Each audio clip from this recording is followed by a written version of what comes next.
Hii nayo nataka kuongeleshea watu wenye hawananga malengo ama goals.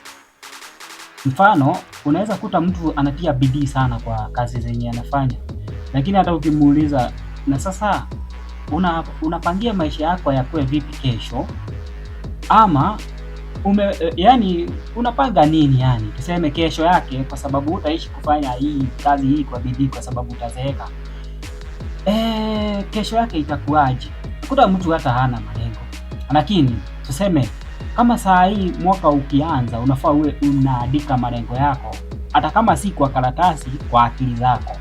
Kwa sababu gani?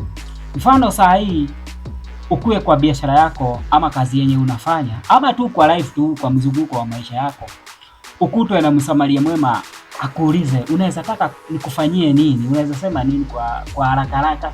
Upatiwe 5 seconds, unaweza sema Mungu akutokee leo hii, yeye mwenyewe akwambia, sasa nimekuja kukubariki na nimekupatia only 5 seconds. Uniambie unataka nikufanyie nini ili hata kesho maisha yako yakuwe sawa. Uachane na hiyo. Mfano tu kama wewe ni mtu umeweka soko ama biashara ziko kwa barabara, pengine ukutwe tu na msamaria mwema. Na tuseme mfano mtu mkubwa, mtu ako na mali zake tu, akuangalia tu akuhurumie, akuja kuulize, okay sawa, unaweza taka nikufanyie nini na nimekupatia 5 seconds. Unaweza kuwa na kitu ya kusema, jibu ni lako, ndio ama hapana.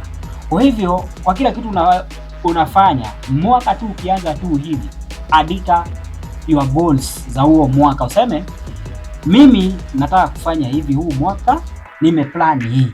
Heri ikose kufika, lakini usikue huna malengo, kwa sababu watu wengi hata unakuta wameajiriwa, wanalitaya, watatoka kwa kazi na wanaenda kukufa ama kuteseka. Kwa sababu gani? Walifanya tu kazi bila malengo yoyote. Miaka inasonga, mwishowe utakuta ukiteseka, kwa sababu hata huko hawana malengo.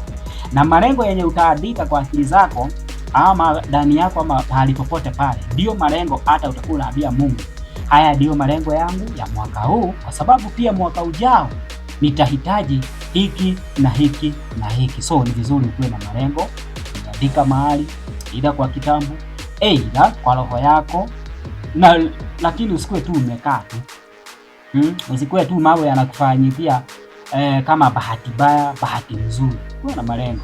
Asanteni na karibuni sana. Jina langu ni John Buffalo KE kwa mitandao yote.